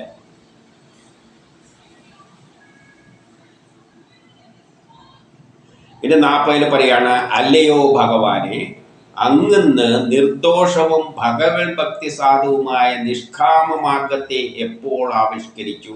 അപ്പൊ നിഷ്കാമഭാവത്തെ, നമ്മൾ ഒന്നും ആഗ്രഹിക്കാതെ ആ ബ്രഹ്മത്തിനായിക്കൊണ്ട് മനസ്സർപ്പിച്ച് കർമ്മം ചെയ്യുക. അങ്ങനെ കർമ്മം ചെയ്യാനുള്ളത് ആവിഷ്കരിച്ച ആ തത്വത്തെ ശ്രേഷ്ഠ മനനശീലരായ ഋഷികള് മുക്തിക്കായി ആത്മനിഷ്ഠമായ ആനന്ദം അനുഭവിച്ചുകൊണ്ട് അങ്ങയെ സമാരാധിക്കുന്നു. ഈ തത്വം മനസ്സിലാക്കുന്ന ഋഷികള് നിഷ്കാമം ഒന്നും പ്രതീക്ഷിക്കാതെയാണ് മുക്തിക്കായിട്ട് അങ്ങയെ ആരാധിക്കുന്നത്. അപ്പം വേദങ്ങൾ എഴുതിയ ഋഷികൾ മുഴുവൻ ഒരു കാര്യത്തിന് ഈശ്വരനെ ആരാധിക്കാൻ പറഞ്ഞിട്ടില്ല, അവരും ആരാധിച്ചിട്ടില്ല. അവർ ചെയ്തിരിക്കുന്നതാണ് ഈ തത്വപ്രകാരം മോക്ഷത്തിനായിക്കൊണ്ട് അവരെ ആരാധിക്കുന്നു. 41 പറയുകയാണ്, ഭാഗവത ധർമ്മത്തിൽ ഞാൻ എന്റേത് നിന്റേത് എന്നീ വേദവിചാരമുള്ള മറ്റു ധർമ്മങ്ങളിലുള്ളതുപോലെയുള്ള കാര്യങ്ങൾ ഇല്ല. മറ്റു ധർമ്മങ്ങളിലാണ്, മറ്റു മതങ്ങളിലാണ്, ഈ മതങ്ങളിലാണ് ഞാൻ എൻ്റേത് നിൻ്റേത് എന്നീ ചിന്തയുള്ള രൂപങ്ങളുള്ളത്. അതുകൊണ്ടാണ് മതങ്ങൾ തമ്മിൽ തല്ലിക്കുന്നത്. എൻ്റെ മതം, നിൻ്റെ മതം, എൻ്റെ ഈശ്വരൻ, എൻ്റെ ദൈവം. പക്ഷേ ഭാഗവതത്തിൽ എന്തില്ല? ഞാൻ എൻ്റേത് നിൻ്റേത് എന്നുള്ള ഒരു ചിന്താഗതിയേ ഇല്ല. മറ്റുള്ള മതങ്ങളിലുള്ള പോലെ, മറ്റുള്ള ധർമ്മങ്ങളിലുള്ളത് പോലെ. ഇപ്പൊ ഭാഗവതത്തിൽ എല്ലാം ബ്രഹ്മമായി കാണാനേ പറഞ്ഞിട്ടുള്ളൂ. ഭേദഭാവത്തോടെ നിർഭവിക്കുന്ന ഭാഗവേതര ധർമ്മങ്ങൾ, ഞാൻ എൻ്റേത് എന്ന നിലയിൽ ചിന്തിക്കുന്ന ഭാഗവതത്തിന് വെളിയിലുള്ള ധർമ്മങ്ങൾ, അതായത് ഇന്നത്തെ മതങ്ങൾ, അത് ഏത് മതമായാലും, സനാതന ധർമ്മം എന്ന് പറയുന്ന മതമായാലും കൊള്ളാം, ഭേദഭാവത്തോടെ നിർവഹിക്കുകയാണ്. എന്താണ് ചെയ്യുന്നത്? എൻ്റെ സനാതന ധർമ്മം, നിങ്ങളെ ഒന്നും സനാതന ധർമ്മമല്ല, മറ്റേത് പുളിയാണ്, നമ്മൾ മറ്റേ എന്താണ് എന്ന ചിന്താഗതി വെച്ച് നടക്കുന്നവരില് അത് തീരെ ശുദ്ധമല്ലാത്തതാണ്. അത് ഒരിക്കലും ശുദ്ധമല്ല, നശിക്കുന്നതാണ്, അധർമ്മം പെരുപ്പിക്കുന്നതാണ്. അത് നാട്ടിൽ അധർമ്മം ഉണ്ടാക്കും, ജനങ്ങളെ തമ്മിൽ തല്ലിപ്പിക്കും. എന്നിട്ട് 42 പോലെയാണ്, തനിക്കും അന്യർക്കും ദ്രോഹമുണ്ടാകുന്ന ധർമ്മത്തിൽ തനിക്കും ദ്രോഹമുണ്ടാകും, അന്യർക്കും ദ്രോഹമുണ്ടാക്കുന്ന ധർമ്മത്തിൽ എന്ത് ക്ഷേമമാണുള്ളത്? ഒരു ക്ഷേമവുമില്ല. തനിക്കും ധർമ്മമില്ല, അന്യർക്കും ദോഷം ചെയ്യുന്ന കാര്യങ്ങൾ. അതുകൊണ്ട് എന്ത് പ്രയോജനമാണുള്ളത്? താൻ മറ്റുള്ളത് എൻ്റെ ധർമ്മം, നിന്റെ ധർമ്മം, എൻ്റെ ഈശ്വരൻ, മറ്റേ ഈശ്വരൻ, എൻ്റെ മതം, ഇതെല്ലാം പറഞ്ഞ് നടക്കുന്നവർക്ക് എന്തില്ല? എന്ത് പ്രയോജനമാണുള്ളത്? എന്ത് ക്ഷേമമാണതുള്ളത്? തന്നെ ദ്രോഹിക്കുന്നത് കൊണ്ടും അന്യനെ ദ്രോഹിക്കുന്നത് കൊണ്ടും ധർമ്മം കൂടിക്കൂടി അധർമ്മം കൂടിക്കൂടി വരുന്നു. ധർമ്മമല്ല, അധർമ്മം. തന്നെ ദ്രോഹിക്കുക, മറ്റുള്ളവരെ ദ്രോഹിക്കുക, അവർക്ക് പാര വെക്കുക, അവരുടെ കുറ്റം പറയുക, ഇതെല്ലാം നാട്ടിൽ അധർമ്മം ഉണ്ടാക്കുന്നു. ഇതാണ് ഭാഗവതം പറയുന്നത്. 41 ഭഗവത് പ്രാപ്തിക്കുള്ള ഭക്തിമാർഗം യാതൊന്നിലുണ്ടോ? ഭഗവത് പ്രാപ്തിക്കുള്ള ഭക്തിമാർഗം, ആ ശക്തിയിൽ മനസ്സിനെ അർപ്പിക്കുക. ആ അങ്ങയുടെ കാഴ്ചപ്പാട്, അങ്ങാക്കാണ് ആ കാഴ്ചപ്പാടുള്ളത്. ആർക്ക്? ഈ സംഘർഷണമൂർത്തിക്ക് ഒരിക്കലും പിഴക്കില്ല. ഇപ്പോഴും നമ്മളെപ്പോഴും സംഘർഷണമൂർത്തി ഉപദേശിക്കുന്നത് അങ്ങയിൽ വിശ്വാസമർപ്പിക്കുക. കാരണം സ്ഥാവര ജംഗമങ്ങളായ പ്രാണിജാലങ്ങളിൽ വ്യത്യസ്ത ഭാവം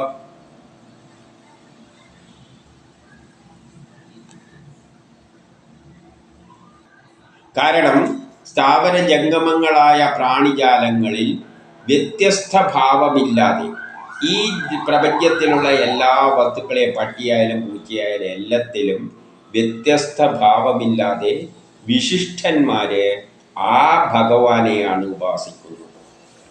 ആ ഭഗവാനെ ഉപാസിക്കുന്നവരെ ഈ പ്രപഞ്ചത്തിലെല്ലാത്തിലും ബ്രഹ്മത്തെയാണ് ദർശിക്കുക, സമഭാവനയോടെയാണ് ദർശിക്കുക. ജാതിമത ചിന്തകളോ ഒന്നും തന്നെ ഉണ്ടാവില്ല.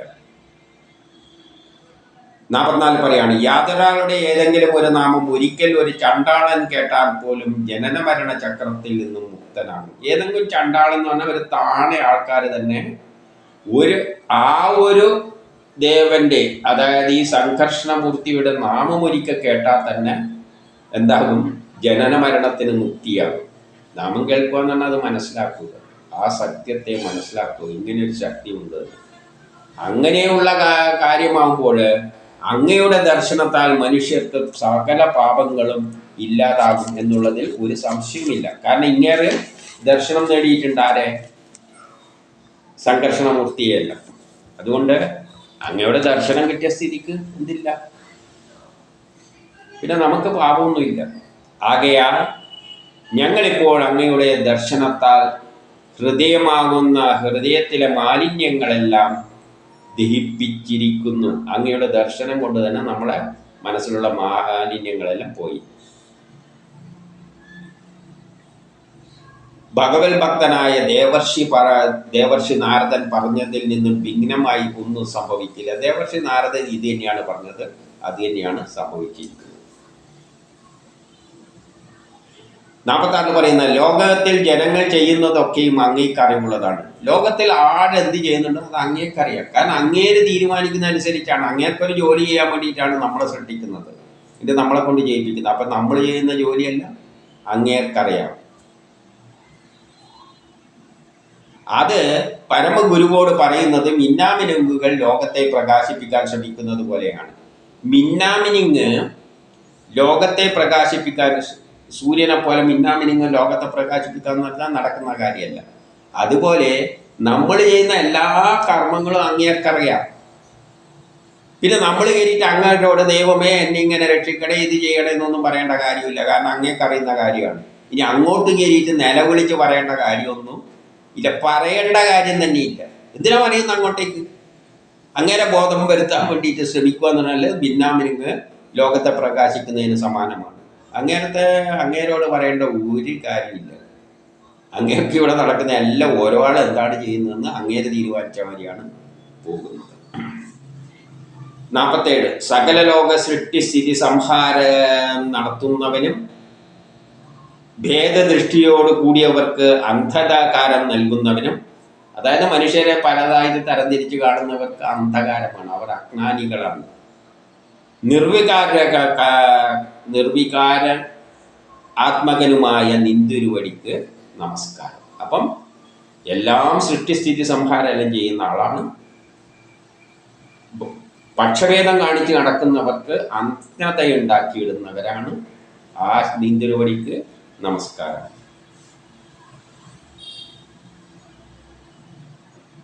48 ലോകത്തെ നിയന്ത്രിച്ച് നിൽക്കുന്ന യാതൊരാളെ അനുകരിച്ച് സൃഷ്ടാക്കൾ വ്യാപരിക്കുന്നുവോ. ഇവിടെ സൃഷ്ടികളായിട്ട് ഈ ലോകത്തിൽ സൃഷ്ടി നടത്തുന്ന ആര്? നമ്മളും ചില സൃഷ്ടിയെല്ലാം നടത്തുന്നുണ്ട്, വീടെല്ലാം വെക്കുന്നില്ല, എല്ലാം സൃഷ്ടി തന്നെയാണ്. എല്ലാവരും ആരെല്ലാം സൃഷ്ടി ഇവിടെ നടത്തുന്നുണ്ടോ അവരെ എല്ലാം നിയന്ത്രിക്കുന്നത് ആരാണ്? ആ ശക്തി വിശേഷമാണ്. അറിഞ്ഞുകൊണ്ടിരിക്കുന്ന യാതൊരാളെ ജ്ഞാനേന്ദ്രിയങ്ങൾ അനുസരിക്കുന്നുവോ.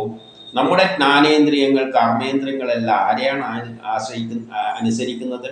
അദ്ദേഹത്താണ്. അദ്ദേഹം തീരുമാനത്തിനനുസരിച്ചാണ് നമ്മളൊന്ന് കാണുന്നതും കേൾക്കുന്നതും അതിൻ്റെ പിന്നാലെ ഓടി നടക്കുന്നതും. യാതൊരുവന്റെ തലവിൽ കുടുംബ കണക്ക് ഈ ഭൂഗോളം സ്ഥിതി ചെയ്യുന്നു. തലയിൽ ചെറിയൊരു കുടുംബ മാതിരിയാണ് ഈ പ്രപഞ്ചമുള്ളത്. നമ്മളെ 7-14 ലോകം എന്ന് പറയുന്നത് ആ വലിയ ബ്രഹ്മത്തിൻ്റെ തലയിലെ ഒരു കുടുംബಕ್ಕೆ സമാനമാണ്. ബാക്കിയുള്ള സ്ഥലമെല്ലാം ഫ്രീ ആണ്. ആ ഭഗവാന് നമസ്കാരം. അപ്പൊ സൃഷ്ടിക്ക് പിന്നിലുള്ള ആ രഹസ്യങ്ങളാണ് ഇവിടെ പറഞ്ഞു തരുന്നത്. 49 ശ്രീസുഖൻ ഈ വിധം സംഘർഷണമൂർത്തിയെ സ്തുതിച്ചപ്പോൾ അദ്ദേഹം സന്തുഷ്ടനായിട്ട് ചിത്രകേതുവിനോട് ഇങ്ങനെ പറഞ്ഞു.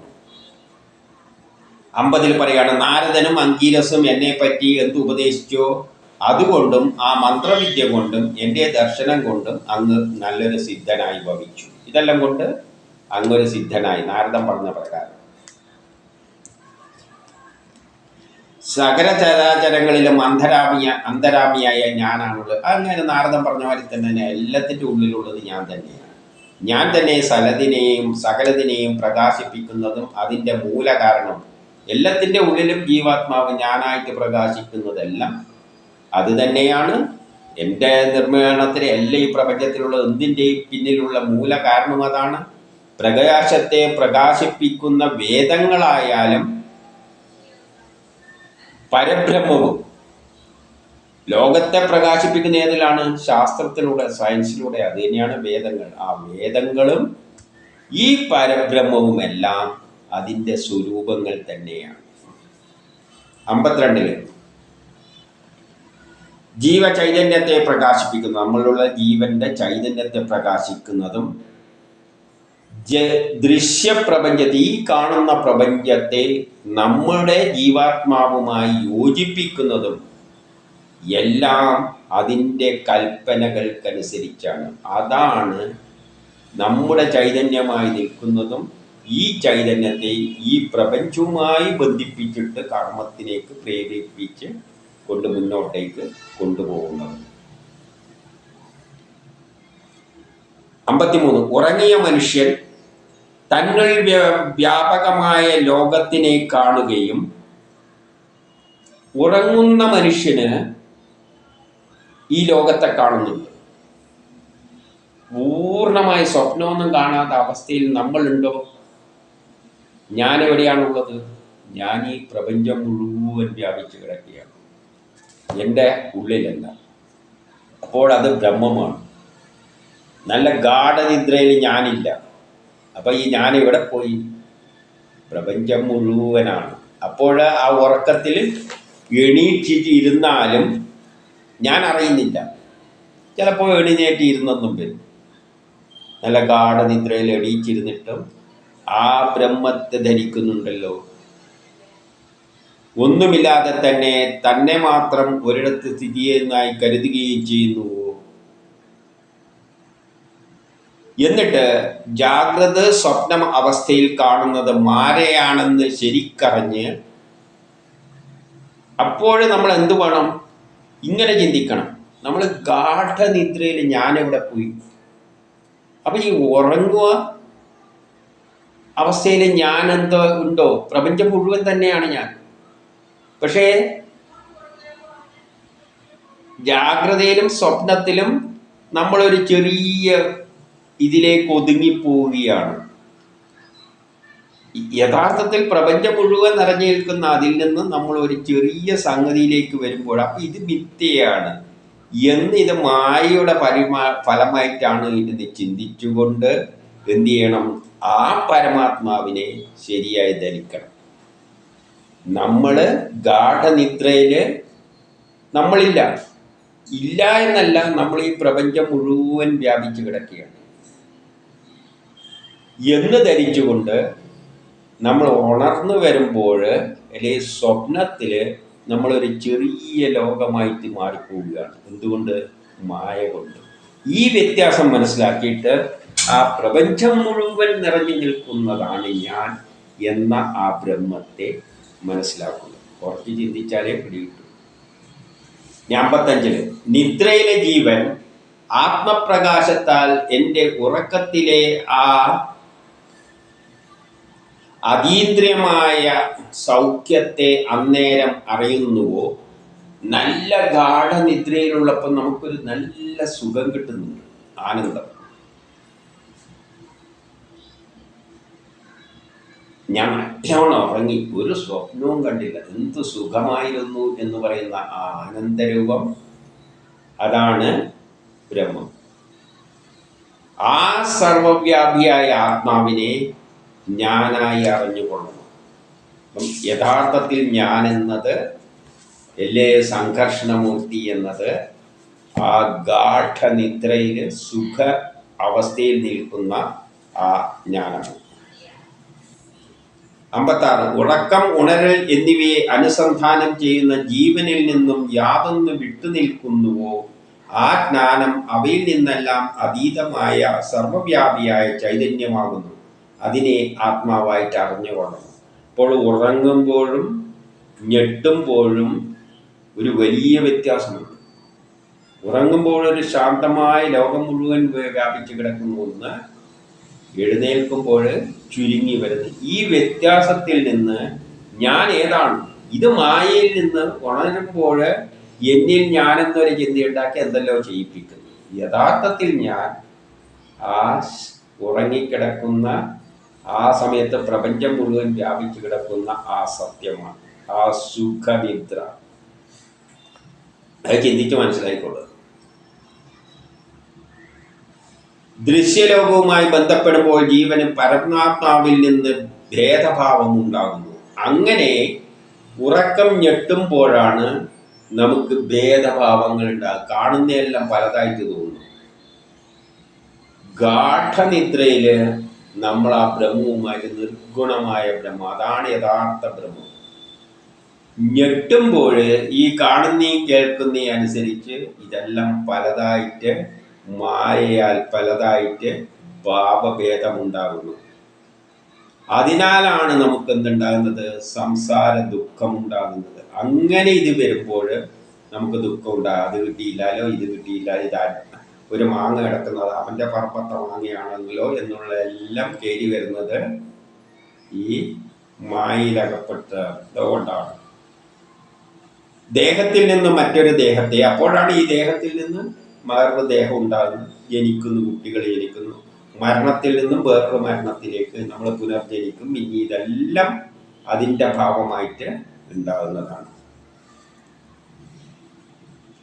58 ജ്ഞാനവും വിജ്ഞാനവും നേടുവാനും ഉതകുന്ന മനുഷ്യജന്മം ലഭിച്ചിട്ട് യാതൊരാൾ ആത്മതത്വം ഗ്രഹിക്കുന്നില്ലയോ അവന് ഒരിക്കലിടത്തും മനഃശാന്തി ലഭിക്കില്ല. അപ്പോൾ ഈ തത്വം മനസ്സിലാക്കാനുള്ള, ഞാൻ ആ ബ്രഹ്മമാണ്, നിർഗുണമായ അവസ്ഥയാണ് എന്നുള്ളത് മനസ്സിലാക്കാനുള്ള കഴിവ് ജീവിതത്തിൽ നേടുന്നില്ലെങ്കിൽ അവനൊരിക്കലും മനഃശാന്തി കിട്ടില്ല എന്നാണ് പറയുന്നത്. 59. പ്രവൃത്തി മാർഗത്തിലെ കഷ്ടപ്പാടും അതിൽ നിന്നുള്ള വിപരീത ഫലത്തെയും നിവൃത്തി മാർഗത്തിലൂടെ നേടുന്ന സുരക്ഷയെയും ഓർത്ത്. പ്രവൃത്തി, നമ്മൾ എന്തെങ്കിലും കാര്യലാഭത്തിന് വേണ്ടി എന്തെല്ലോ പ്രവർത്തിക്കുന്നു, എന്നിട്ട് കഷ്ടപ്പെടുന്നു, എന്നിട്ട് നമ്മൾ എന്ത് വയ്ക്കുന്നു, പക്ഷെ അതിൻ്റെ ശേഷം വിപരീത ഫലം ഉണ്ടാകുന്നു. നമ്മൾ ഉദ്ദേശിച്ച കാര്യമൊന്നും സാധിക്കാതെ ഇരിക്കുമ്പോൾ നമുക്ക് വിരക്തി വരും. അങ്ങനെ നിവൃത്തി മാർഗത്തിലൂടെ വിരക്തി വന്ന് ശരിയായ സത്യം ഇതെല്ലാം മിഥ്യയാണ്, നമ്മൾ ഈ പാടുപെട്ടാലൊന്നും നേടാൻ പോകുന്നില്ല എന്ന് വരുമ്പോൾ നേടുന്ന നിവൃത്തി മാർഗത്തിലൂടെ നേടുന്ന സുരക്ഷയെപ്പറ്റി ചിന്തിച്ചുകൊണ്ട് ആരൊരാള് ഫലം പ്രതീക്ഷിക്കാതെ അതിൽ നിന്നും പിന്മാറുന്നുവോ അവൻ ഫലം ചിന്തിക്കാതെ പിന്മാറണമെന്ന് പറയുകയാണ്. നമ്മൾ കർമ്മങ്ങൾ ചെയ്യുന്നു എന്തല്ലോ ഫലം നേടാൻ വേണ്ടിയിട്ട്, പക്ഷെ അവസാനം എത്ര പടപ്പെട്ടിട്ടും കാര്യം നടക്കുന്നില്ലെങ്കിൽ അപ്പോഴും നമ്മൾ നിവൃത്തി മാത്രം ചിന്തിച്ചോളണം. ഈ ഫലം ചിന്തിച്ചുകൊണ്ടുള്ള കർമ്മം നിർത്തിക്കൊള്ളണം. ഫലം ഇച്ഛിക്കാതെ നമ്മൾ ചെയ്യേണ്ട കർമ്മം ചെയ്തു കൊടുക്കുക. 60. സ്ത്രീ പുരുഷന്മാർ സുഖത്തിനും ദുഃഖ നിവൃത്തിക്കും നാനാ കർമ്മങ്ങൾ ചെയ്യുന്നു. അതിൽ നിന്ന് ദുഃഖത്തിൻ്റെ അനിവൃത്തിയും സുഖത്തിൻ്റെ അപ്രാപ്തിയും ഉണ്ടാകുന്നു. സ്ത്രീ പുരുഷന്മാരെല്ലാം സുഖം നേടാൻ വേണ്ടിയിട്ടും ദുഃഖം ഇല്ലാതാക്കാൻ വേണ്ടിയിട്ടും പലതരത്തിലുള്ള കർമ്മങ്ങൾ ചെയ്യുന്നു. പക്ഷെ സുഖമോട്ട് ലഭിക്കുന്നുമില്ല, ദുഃഖം ഇല്ലാതാകുന്നു ഇല്ല. ഇനി 61, 62. പ്രകൃതി മാർഗത്തിൽ ബിരുദന്മാരായി കരുതുന്നവർ. ചിലവർ ഞാൻ കർമ്മയെല്ലാം ചെയ്തിട്ട് അങ്ങ് കാര്യം നേടിയിട്ട് അങ്ങ് എന്തെല്ലോ നേടിക്കളയുമെന്ന് ചിന്തിക്കുന്നവർ ഇങ്ങനെ വിപരീത ഫലം ഉണ്ടാകുകയും അവർക്ക് കാര്യമൊന്നും നടക്കാതെ എല്ലാം ഞാനെല്ലാം ചെയ്തു കളയാന്നെല്ലാം പറഞ്ഞ് തിരഞ്ഞിട്ട് അവസാനം ഒന്നും നടക്കുന്നില്ല എന്ന് തോന്നുമ്പോൾ നമ്മുടെ ഇന്ദ്രിയങ്ങളുടെ കണ്ടും കെട്ടുമല്ലേ എല്ലാത്തിൻ്റെ പിന്നാലെ ഓടി നടക്കുന്നത്, അതെല്ലാം മതിയാക്കിയിട്ട് ആത്മാവിൻ്റെ സൂക്ഷ്മ തത്വം ബോധിച്ച് കാണുന്നതിലും കേൾക്കുന്നതിലും എന്നും വിരക്തി ഉണ്ടായി. പിന്നെ കാണാനും കേൾക്കാനും ഒന്നും താല്പര്യമില്ല. ആദ്യം കണ്ടിട്ട് കേട്ടിട്ടെല്ലാം വിചാരിക്കും ഞാൻ എന്തല്ലോ നേടിക്കളയൊന്നും വെച്ച് ഓടി നടക്കും. അവസാനം എല്ലാം തോറ്റുവെടുപ്പോൾ ഇതിലൊന്നും കാണുന്നതിലും കേൾക്കുന്നതിലും ഒന്നും അർത്ഥമില്ല എന്നെല്ലാം വെച്ച് ഇതിൽ നിന്നെല്ലാം വിരക്തി വന്ന് എൻ്റെ സ്വന്തം ശരീരത്തെ എൻ്റെ ശരിയായ സ്വരൂപം ആ ബ്രഹ്മമാണ്, ഞാനാണ് ആ ബ്രഹ്മം, ആ ഒരു ജ്ഞാനം നേടുന്നവൻ എന്തു പറ്റും, എൻ്റെ ഭക്തനായി ഭവിക്കും. അപ്പോൾ വിരക്തി വന്നു കഴിഞ്ഞാൽ ഞാനെന്ന ഭാവം കൊണ്ട് ഓടി നടക്കുമ്പോൾ ഭക്തി എന്നെ പ്രാപിക്കാൻ പറ്റില്ല. അതിലെല്ലാം തോറ്റ് തളർന്ന് ഇതെല്ലാം മതിയാക്കിയിട്ട് ഈ ലോകത്തെ തന്നെ ഉപേക്ഷിച്ച് കുടുംബമെല്ലാം ഉപേക്ഷിച്ച് ഉടുതുണി അടക്കം പോകുമ്പോൾ എൻ്റെ ഭക്തനായിട്ട് തീരും. 63. യോഗമാർഗിയിലൂടെ നിർമ്മല ഹൃദയമായി ഭവിക്കുന്നവർ. യോഗമാർഗിയിലൂടെ ഉദ്ദേശിച്ച് യോഗയെല്ലാം ചെയ്യുന്നവരോ നിർമ്മല ഹൃദയം, അതിലൂടെ മനസ്സിനെ നിർമ്മലമാക്കാം. അങ്ങനെ ചെയ്യുന്നവരെ എന്തു പറ്റും, ജീവാത്മാവിനെയും പരമാത്മാവിനെയും ഒന്നാണെന്ന് തിരിച്ചറിഞ്ഞിട്ട് അതിനെ യോജിപ്പിക്കുന്നതാണ് യോഗമാർഗം. യോഗം എന്ന് പറഞ്ഞു കഴിഞ്ഞാൽ നമ്മളെ ജീവാത്മാവും പരമാത്മാവും ഒന്നിപ്പിക്കുക. പിന്നെ എന്താണ്, പരമാത്മാവായി മാറും. അപ്പോൾ എന്താണ്, നിർഗുണം, ഒന്നിനോട് ഒരു താല്പര്യം ഉണ്ടാവില്ല, കുടുംബവും ഉണ്ടാവില്ല, ബന്ധുക്കളും ഉണ്ടാവില്ല, ഒന്നുമില്ല, ഉടുതുണിയും വേണ്ട എന്ന് പോകും. അതാണ് യോഗമാർഗത്തിൻ്റെ ലക്ഷ്യം. 64. അതിനാൽ രാജാവേ, അങ്ങ് തെറ്റുകൂടാതെയും ഞാൻ ഉപദേശിച്ച ഈ വാക്കുകൾ കേട്ടിട്ട് ശാസ്ത്രീയവും ആധ്യാത്മികവുമായ അറിവിൽ പൂർണ്ണത നേടി വേഗത്തിൽ സിദ്ധനാണ്. അതുകൊണ്ട് ഞാനീ പറയുന്ന ശാസ്ത്രീയമായ ആധ്യാത്മികമായ ഈ തത്വങ്ങൾ അങ്ങ് പ്രായോഗികമായി സ്വീകരിച്ചു കഴിഞ്ഞാൽ സിദ്ധനായി മാറും. 65 ശുഗൻ പറയുകയാണ്, നാനാശ്വര്യങ്ങളുടെ സ്വരൂപനായ സംഘർഷണമൂർത്തി ഇപ്രകാരം ചിത്രകേതുവിനെ സമാധാനിപ്പിച്ചിട്ട് അദ്ദേഹം നോക്കി നിൽക്കുകയും ചെയ്തു. അവിടെ നിന്ന് ഇത്രയും പറഞ്ഞിട്ട് സ്ഥലം. അപ്പം വേണ്ടുന്നവരിത് സ്വീകരിച്ചോളുക.